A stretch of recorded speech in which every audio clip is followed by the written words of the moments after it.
Extrolbangang. Vítejte u mého prvního videa ze hry 4 Story.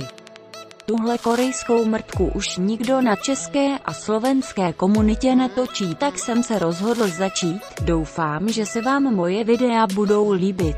Dneska jsem si pro vás připravil ukázku toho, jak se dá krásně vylepšovat bez rupnutí. Stáhnul jsem si speciální korejský hack, tak se dívejte, jak se to dělá. Šulíní. Teď za pomocí klávesy hvězdička aktivuji hack.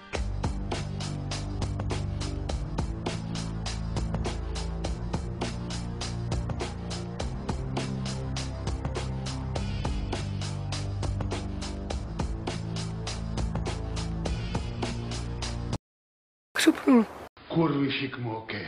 Mrdat na to, do příštího videa se možná polepším.